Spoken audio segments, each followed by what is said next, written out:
Hello and welcome to Sport for Business, where we are joined today from Sheffield by Simon Shibli. Simon is the sports professor and the head of the Sport Industry Research Centre at the world-renowned Sheffield Hallam University. Simon is with us this morning to talk about a valuable piece of research he has done with Sport Ireland into the value of sport in Ireland. So you're very welcome to Sport for Business, Simon. Thank you very much, Rob. It's an absolute pleasure to be here, and I'm looking forward to giving you some further insight into our work. There has been really good insight into this. Like we would reasonably regularly look at the value of sport in Ireland in financial terms, as well as obviously in the societal and the health perspective as well. But this is a piece of work which is perhaps deeper and more involved than many that have gone previously. You've calculated the value, the financial value to sport in Ireland as being at 3.7 billion, which seems to be a very huge number. How is that made up? Well, 3.7 billion represents 1.4% of Ireland's gross value added. Gross value added is the term that we give for an approximation to gross domestic product. It's called GVA because of the way in which we calculate the figure looking at output rather than looking at income or expenditure. So it's a pretty good measure for GDP. And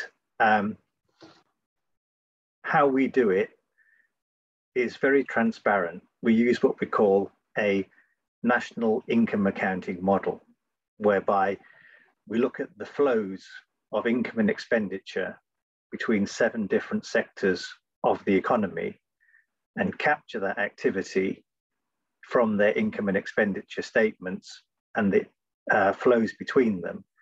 And that enables us to paint a picture using a very clear and transparent audit trail that gives an at least position of what we think sport is worth to the economy.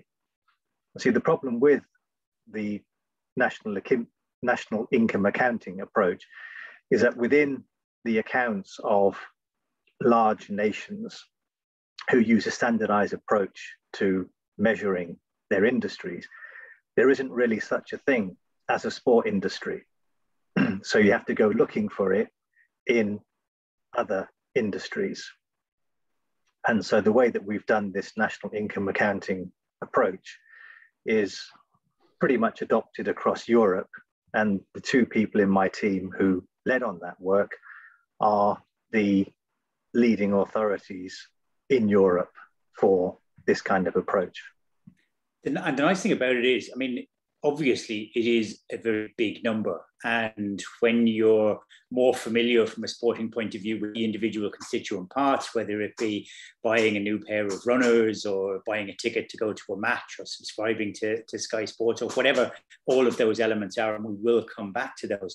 But as an overall figure, it does seem to be very large, like 1.4% of the overall economic value. How does that compare across Europe and to the UK? Well, that's a very good question. And in the UK, we have been doing a so-called satellite account for sport for the DCMS for many years now. I think we probably go back to 2004.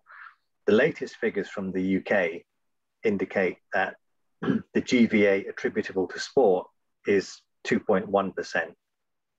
So roughly 1/3 more than what it is in Ireland. But nonetheless, I think that's a good test of reasonableness as to where the Irish economy stacks up relative to the UK. And would a large part of that be to do with sort of, post-Olympic Games, the infrastructure that was created after that, the English Premier League as an example, which is a truly global tournament and event? Is that part of the reason why we would still be at that sort of 2/3 level of where you are in the UK? Yes, the Olympic Games had a massive impact. And in the satellite account after the Olympic Games, was the first time we saw the sport industry temporarily at 1 million employees.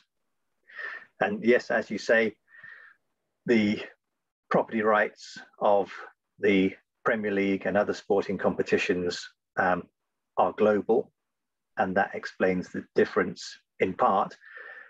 And as a test of reasonableness, other economies like Cyprus, like Austria, are in a similar kind of ballpark.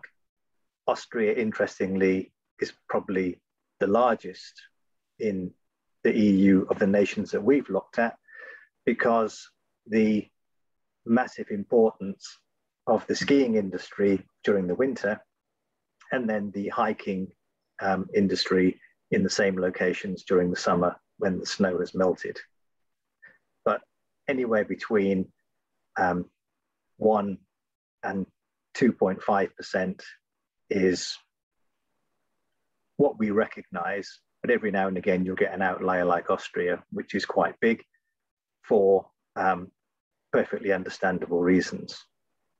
And tell me, would like one of the areas where we would contend on a global scale here is the sport of horse racing and racehorse breeding and things like that. But sometimes that falls into a sports category, and others it falls into agriculture. Where does that sit in regards to your own research?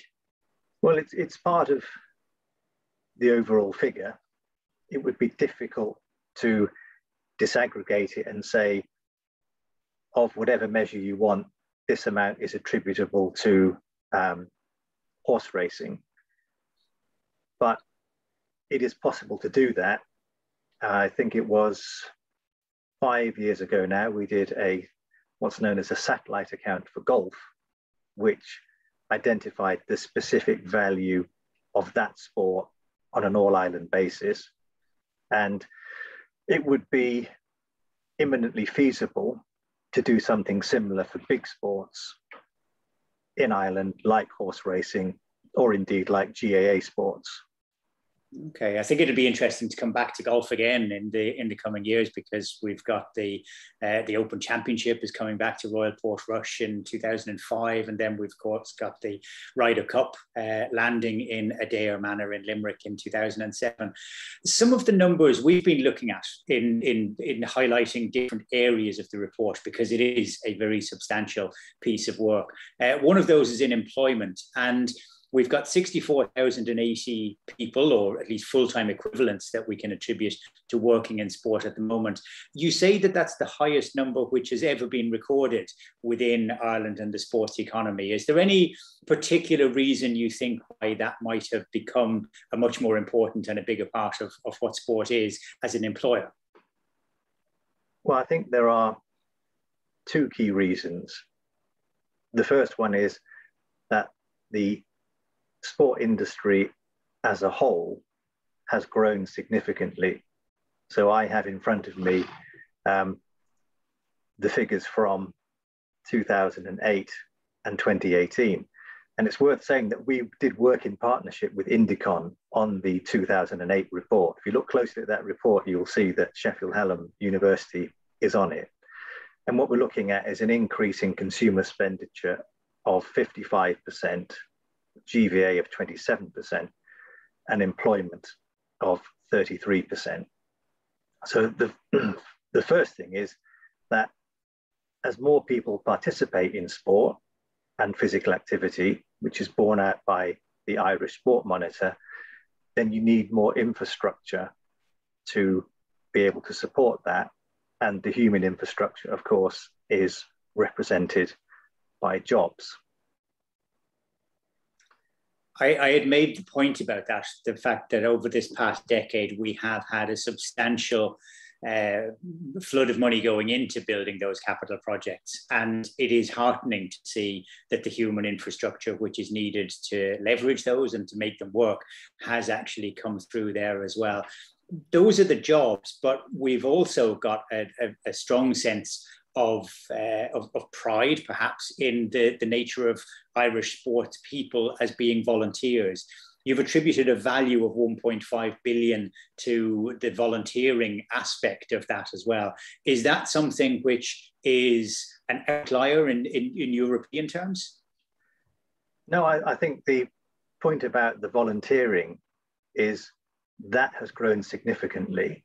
And there was a report done last year, which is broadly consistent with ours, by Investec on behalf of the Federation of Irish Sport. And they had a figure of 1.1 billion euro for volunteers. Ours, I think, represents the other part of the human infrastructure, in the sense that it's a co-production process. The more people who take part in sport, the more volunteers you need to enable that, whether it be parents transporting their children to and from training or clubs, or whether it be you've generated more teams in your GAA club and you need more help with the fixture secretary or the finance or whatever. So when we talk about growth, if there is a growth at the grassroots in participation, you also need to grow the infrastructure. And I think the increase in paid employment and the increase in volunteering both reflect the fact that grassroots sport, in the widest sense, has grown significantly over the last 10 years, or over the 10 years under review. And that is a really important part of our societal makeup, our communities, our physical and mental well-being as well. All of those things are really important. But this report does highlight the fact that it is of significant economic value as well, and that if we can justify greater expenditure from central exchequer and revenue funding and things like that, that it will actually generate a greater economic return as well. You've made the point in the report that even a small increase in the number of people participating in sport would lead to a significant increase in that economic value. How does that work? Well, the logic behind that is that when people participate in sport, particularly people who are new to sport, that generates a whole new set of economic activity. So let's say you decide to take up a sport. The chances are you're going to need to buy equipment and clothing to take part in that sport. You may well have to pay club subscriptions to take part. What will then happen is the sport will become a regular part of your life. And you may decide that actually, I want to get better at this. I want to spend more time on it. I want to take it more seriously. And that might lead to the need for coaching, or if you're, say, a runner or a swimmer, you might join a gym and be spending money on strength and conditioning type activities. If you're a golfer, you may wish to renew your golf clubs or go on a golfing stroke spa break. And this critical mass of activity locks you into a certain amount of expenditure. And we have certain products that we call sin products, and we tax them, like alcohol and smoking. And sport works the other way around. It's a virtuous product.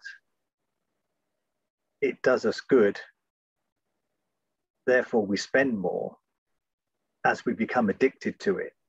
So as it becomes a resilient habit and part of your life, even when things go bad, like we get an economic crunch, you might not renew your golf clubs, but you'll carry on playing golf.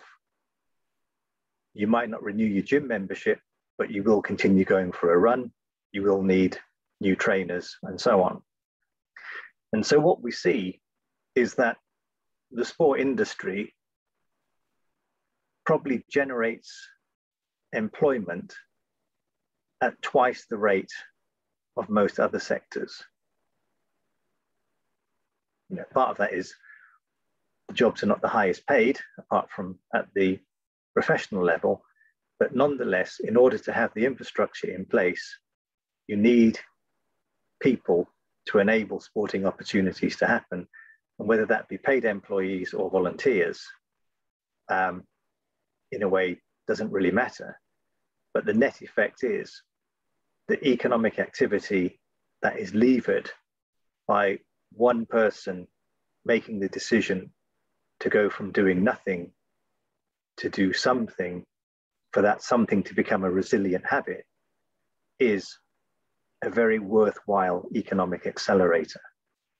And of course, they are the kind of jobs that can't be outsourced to Asia or to other parts of the world as well. So in that case, there's an additional value there.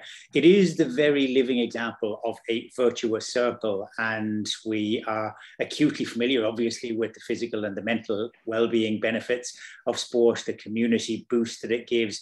And now, thanks to Dr. Simon Shibli, we are aware of the very much important economic value as well. So thanks a million for taking the time to be with us today. We are updating our own coverage of the value of sport in Ireland report. You can see links to that below where you're watching this video now.